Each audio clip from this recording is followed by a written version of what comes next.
I'm going to go back to something you said about in the film, the integration of the quantum and the neurology and that's sort of the biology part.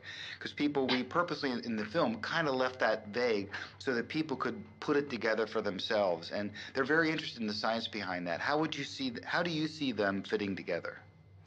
Well, you did a very nice job in fitting them together in one way in the film. And that is both really see both of these disciplines, modern quantum physics and molecular biology, neuroimmunology, they both say that we do create our own realities and that we have a lot of responsibility over the world in which we live, at least the way we experience the world and the way the world behaves towards us. That's a very good connection, actually. That was brilliant. Ultimately, what we'd like to see is what is the physics of consciousness? We can ask that question today. What is consciousness? Where does it come from? What are the origins of consciousness? What are the limits of human potential? We're in a position to actually answer that now, I believe, although there's certainly not consensus yet in the scientific community about that. But with the real cutting-edge knowledge, the discovery of the unified field, the so-called superstring field, we now understand that life is fundamentally one. At the basis of all life's diversity, there is unity. At our basis, you and I are one. And that unity, at the basis of mind and matter, is consciousness, universal consciousness. So with that deep understanding that consciousness isn't created by the brain, it's not purely an outcome of molecular chemical processes in the brain, but is fundamental in nature. It's the very core of nature. We call it the unified field. Now that we have that foundational understanding of what consciousness is, we can solve the mind-body problem. We can see how consciousness percolates up through our physiology to become the consciousness that we experience and see and sensory perception and all of that. So there is a foundation now to really link rigorously neuroscience with quantum physics. That might be really a next step in the development of the movie. You've asked the questions in the first movie. Now we're just on the verge of being able to answer those questions. So you mentioned the unified field. For people who never, a lot of people are going, well, that sounds nice. It's unified. Everything's one. Could you dive a little more technically into what the unified field is?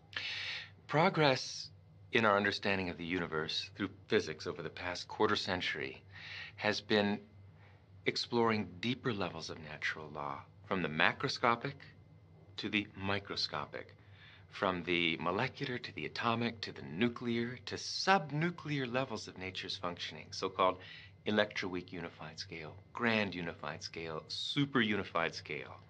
And what we've discovered at the core basis of the universe, the foundation of the universe, is a single universal field of intelligence, a field which unites gravity with electromagnetism, light, with radioactivity, with the nuclear force, so that all the forces of nature and all the so-called particles of nature, quarks, leptons, protons, neutrons, are now understood to be one. They're all just different ripples on a single ocean of existence. That's called the unified field or superstring field, and it's a mathematical tour de force. But we have realized Einstein's dream. He dedicated half of his life to discovering this unified field, and now in the context of the superstring, that has been achieved. So unified field theories based on the superstring identify a single universal field of intelligence, an ocean of existence, at the basis of everything, mind and matter. And all the so-called particles of the universe, the forces in our universe, everything in the universe are just ripples on that ocean of existence. That's the unified field. And that field is a non-material field. It is ultimately the field of consciousness. And all our separate consciousness, wherever there's consciousness, is merely consciousness by virtue of the fact that my consciousness, your consciousness, are ultimately that. Everything in the universe is really nothing but that. Planets, trees, people, animals, we're all just waves of vibration of this underlying unified superstring field. We are really united at our core. And ultimately the understanding that's emerging will be that there is only one consciousness in this room. And it is you. And it is me. And it is each and every one of us. We individualize our consciousness through the filter of our nervous system. But the consciousness itself, our very inner subjectivity, the self in the big sense, that is universal. And knowing that, knowing it through experience, is called enlightenment, and has been called enlightenment through the ages. It sounds like you're going down through the physical realms, leptons, smaller, smaller, and you're saying at the base, it's not solid, it's intelligence. Why do you use the word intelligence? That is a very brilliant question. What you're saying really reflects a bias that all of us share. Everyone who's grown up in the scientific world is used to the concept that we're living in a material universe, an inert universe, a universe of dead matter. And because of that, it's difficult instinctively to grasp that we're not really living in a dead universe, that the universe is overwhelmingly conscious at its basis. See, what we have seen and studied for 300 years of classical physics is what we call billiard ball mechanics, macroscopic physics, classical physics, the physics of billiard balls, cannonballs, and planets. But quantum mechanics, even at the molecular level, let alone atomic, nuclear, subnuclear, in the realm of quantum mechanics, the idea of particle is replaced by the idea of wave function. And what is a wave function? Technically, it's a vector in a linear space.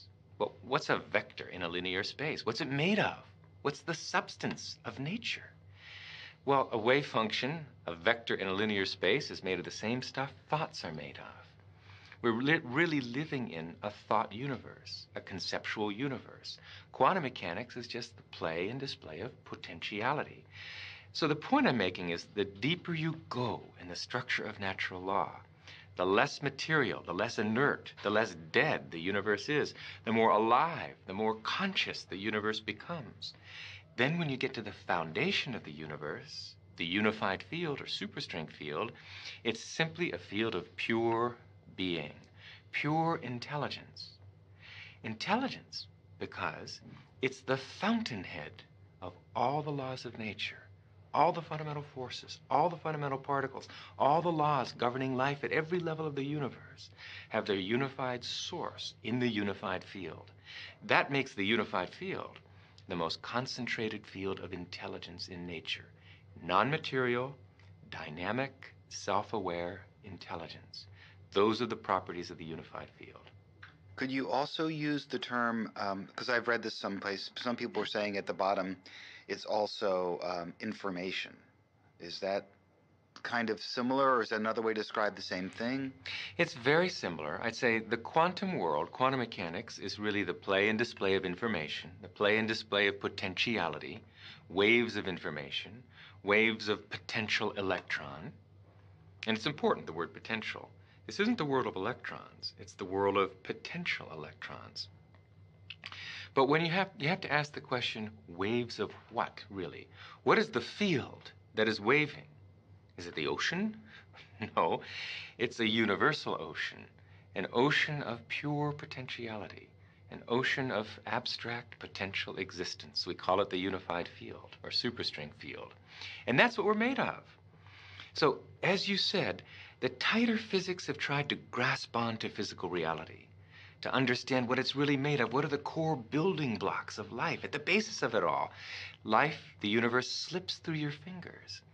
And you come up with something that's increasingly abstract to come to the realm of pure abstraction. And that's what the unified field is. It's pure abstract potential, pure abstract being, pure abstract self-aware consciousness, which rises in waves of vibration to give rise to the particles, the people, everything we see in the vast universe. That was great. I got awesome goosebumps on that one.